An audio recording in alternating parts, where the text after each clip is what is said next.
이 시간 하나님께서 우리에게 주신 말씀은요, 사도행전 2장 1절에서 13절까지의 말씀입니다. 사도행전 2장 1절에서요 13절까지의 말씀.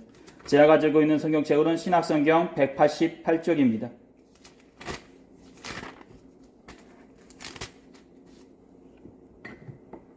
사도행전 2장입니다.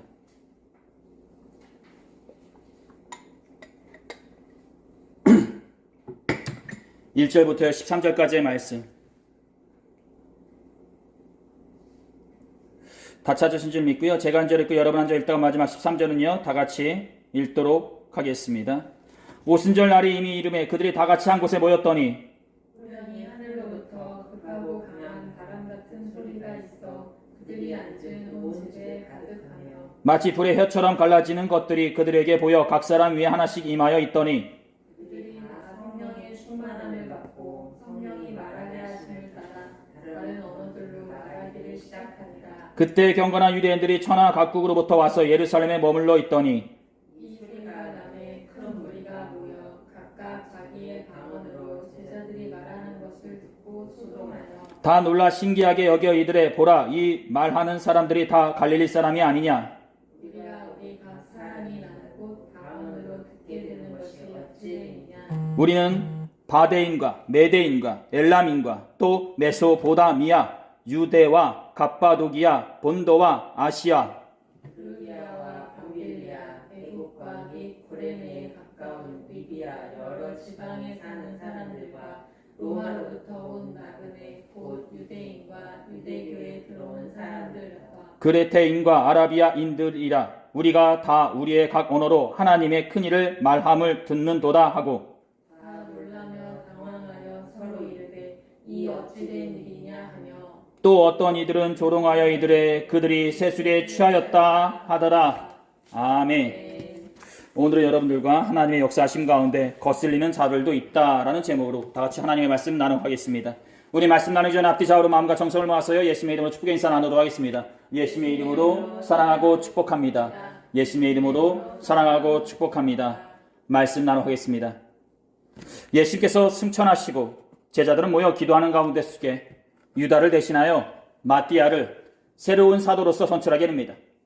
그리고 예수께서 말씀하신 복음사에게 힘쓰기 위해 모여서 기도하는 것을 쉬지 않게 됩니다.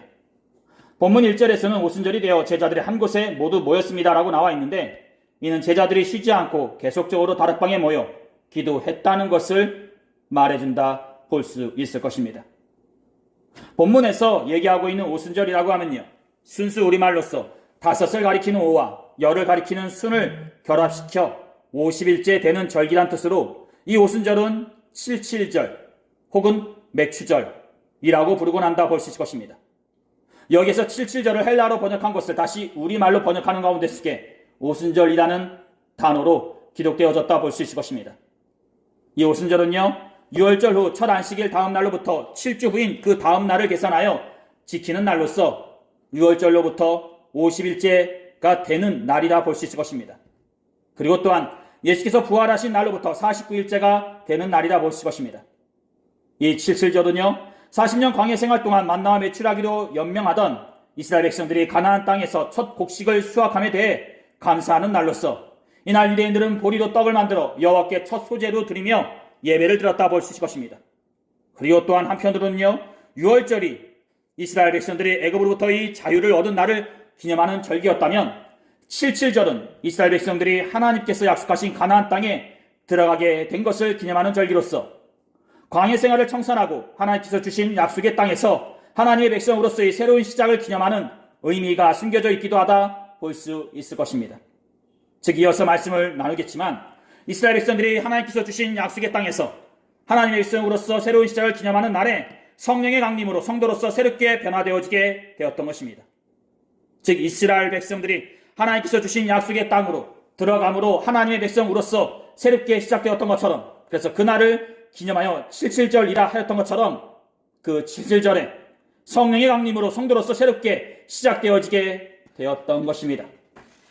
그때 갑자기 하늘에서 세찬 바람소리 같은 것이 나더니 사람들이 앉아있던 집안을 가득 채웠습니다. 그리고 혀처럼 생긴 불꽃이 사람들 눈앞에 나타났습니다. 그 불꽃은 여러 갈래로 갈라져 그곳에 모인 한 사람 한 사람 위에 머물렀습니다. 사람들은 다 성령으로 충만해졌습니다. 그리고는 성령께서 말하게 하신 대로 자기들의 언어와 다른 외국어로 말하기 시작했습니다. 그렇습니다. 바로 본문 2절부터 4절까지 기록된 말씀으로 사도행전의 내용 중에서 학자들 사이에서 가장 많은 관심을 받는 사건이자 공식적으로 성령의 시대가 열렸다는 것을 말해주는 내용이라 볼 수 있을 것입니다. 즉 예수께서 승천하시면서 성령님을 보내주시겠다는 말씀이 이루어지는 그 내용이다라는 것입니다. 세찬 바람 같은 소리가 들리더니 그곳에 모인 모든 사람들 가운데 불꽃이 임하게 되었고요. 그곳에 모인 모든 사람들은 성령 충만함을 얻어 성령님께서 말하게 하시는 대로 자기들의 언어와 다른 외국어로 말을 하는 것이었습니다. 그런데 앞에서도 말씀드렸듯이 77절이었기에 그곳에는 세계 각국에서 온 경건한 유대인들이 머물고 있었다는 것입니다. 그들은 이스라엘의 3대 절기 중에 하나인 77절을 맞으러 예루살렘에 왔다가 성령 충만함으로 말을 하고 있는 예수님의 제자들과 120명의 신도들을 보게 되었던 것입니다. 본문 5절에서 얘기하고 있는 세계 각국이란 당시의 관점으로 바라보았을 때 지중해를 중심으로 한 그리스 로마의 영향권에 있는 나라 중에 디아스포다 유대인들이 사는 나라들을 가리킨다 볼 수 있을 것입니다. 즉 그리스 로마의 영향권에 있는 나라 중에서 살고 있는 유대인들이 예루살렘에 왔다가 성령 충만함으로 말을 하고 있는 예수님의 제자들과 120명의 신도들을 보게 되었던 것입니다. 그들은 하나님을 경외하는 자들이지만 아직 예수님을 통해 구원을 받지 못한 자들이기에 제자들과 신도들에 의해 복음을 들어야 하는 자들이라 볼 수 있을 것입니다. 그런데 그런 자들이 성령 충만함으로 말을 하고 있는 제자들을 바라보며 이런 말을 하는 것이었습니다. 말을 하는 이 사람들은 모두 갈릴리 사람들이 아닙니까? 라고 말이죠. 바로 본문 7절에 기록된 말씀이라 볼 수 있을 것입니다. 군중들은 너무나 놀라 이상히 여기며 말했습니다. 보시오, 말을 하는 이 사람들은 모두 갈릴리 사람들이 아닙니까? 당시 가나안 지역에서 사용되던 통용어는요, 아람어와 헬라어였기 때문에 예루살렘에서 이 두 언어는 흔하게 접할 수 있는 언어였습니다. 하지만 제자들과 신도들은 이를 뛰어넘어 예루살렘에서 거의 들어볼 수 없는 언어를 구사하는 것이었습니다.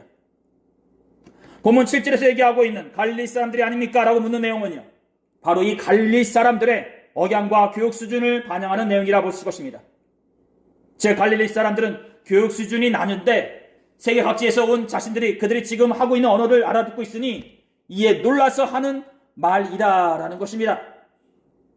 그런데 우리는 이 사람들이 저마다 우리가 사는 지방 말을 하는 것을 듣게 되니 이것이 도대체 어떻게 된 일입니까? 우리는 바데와 메데와 엘람과 메소포타미아와 유다와 갑바도기아와 본도와 아시아와 부르기아와 밤빌, 니아와 이집트와 구덴네에서 가까운 리비아 여러 지방과 로마와 날 때부터 유대인인 사람과 유대교를 개종한 사람과 그레타와 아라비아에서 온 사람들인데 우리는 이 사람들이 하나님께서 행하신 크신 일을 우리말로 말하는 것을 듣고 있습니다.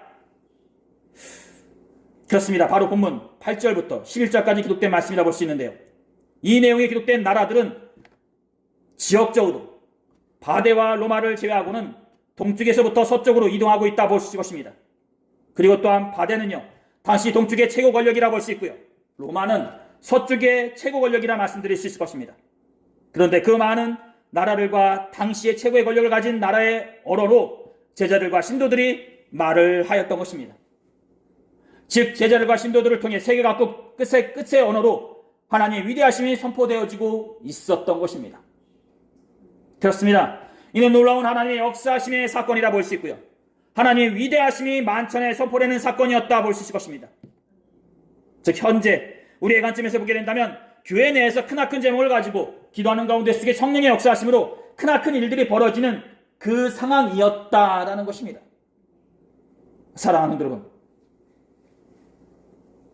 이는 제자들과 신도들이 성령님으로 인하여 한 단계 더 성장하는 모습이라 볼 수 있고요, 이제 우리가 살아오고 있는 성령의 시대가 시작되었음을 말해준다 볼 수 있을 것입니다. 그리고 그 시작하는 가운데 많은 민중들 가운데 세계 각국의 언어로 하나님의 위대하심이 전하여지고 있다라는 것입니다. 그런데요, 그렇게 놀라운 사건이 벌어지고 있는 이 와중에 어떻죠? 이어지는 말씀을 보게 되면 긍정적인 반응을 보이는 자들도 있지만 또한 한편에서는 이에 대해 조롱을 하거나 비아냥거리는 자들도 있다라는 것입니다. 다음은 본문 12절부터 13절까지 기록된 말씀이다 볼 수 있을 것입니다. 사람들은 모두 놀라 어리둥절했습니다. 다만 서로 얼굴을 쳐다보며 이게 도대체 어떻게 된 일이지요? 라고 말할 뿐이었습니다. 그러나 사람들 중에는 저 사람들이 술을 너무 많이 마셨다 하며 놀려대는 사람도 있었다. 그렇습니다. 성령님의 역사하심 가운데 놀랍게 반항하는 사람도 있는 반면에 이를 바라보며 술을 너무 많이 마셨다라고 하며 비아냥거리는 사람도 있었다라는 것입니다. 즉 성령님의 역사하심 가운데 경이롭게 바라보는 사람도 있는 반면에 이를 색안경을 쓰고 바라보며 판단하는 사람도 있었다라는 것입니다. 그렇습니다. 사랑하는 여러분, 하나님의 역사하신 가운데 선한 바람이 불기도 하지만요, 이렇듯 한편에서는 이에 거슬리는 악한 영의 해방도 또는 그 세력도 있다는 것을 우리는 잊지 말아야 한다는 것입니다. 즉 교회 내에서 또는 공동체 내에서 선한 뜻을 가지고 일을 진행한다 하여도 한편에서는 이에 대해 비아냥거리거나 시기하는 자들도 있다는 것입니다. 즉 하나님의 역사하심 가운데 찬양하고 경배하는 자들도 있지만 성령 충만한 가운데 크나큰 일들이 이루어지고 그 현장 가운데 속에 있지만 한편에서는 이를 거슬리며 회방하고 판단하는 자들도 있다라는 것입니다. 즉 성령 충만한 가운데 있을 때에 때로는 악한 영의 세력도 영도 같이 움직인다라는 것입니다. 사랑하는 여러분, 그러니 여러분들도 복음을 전하시는 와중 속에 또는 성령님의 역사심 가운데 속에 크나큰 일들을 체험하는 가운데 속에 악한 영의 해방이나 세력들도 있다는 것을 잊지 마시기 바랍니다. 하나님의 일을 하는데 하나님이 역사해 주시고 하나님이 함께 해주시고 복되게 해주시겠지. 그 어떤 악한 세력도 움직여지지 않겠지. 하나님이 함께 해주시지만 그 가운데 또 다른 한편에서는 악한 영의 시기하는 모습도 있다는 것을 잊지 마시기 바랍니다. 그들은 여러분들을 욕하고 시기하고 미워하고 색안경을 쓰고 여러분들을 판단할 것입니다. 하지만 그럼에도 불구하고 하나님의 일을 행하시는 저와 여러분들이 되시기를 두 손 모아 축원드립니다. 즉 성령님이 임하실 때 악한 세력도 같이 일한다는 사실을 꼭 기억하시기 바랍니다.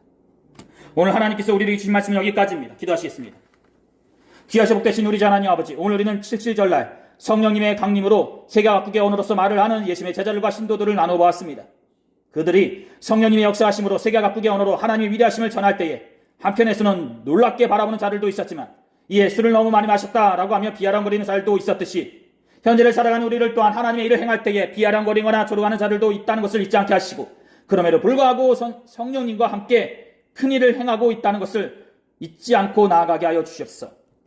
사람들의 소리에 움직이기보다 하나님의 음성에 민감한 자로 서 있게 하시고 그 음성 가운데 큰 일을 감당해야 하는 주의 성도들이 되게 하여 주시옵소서.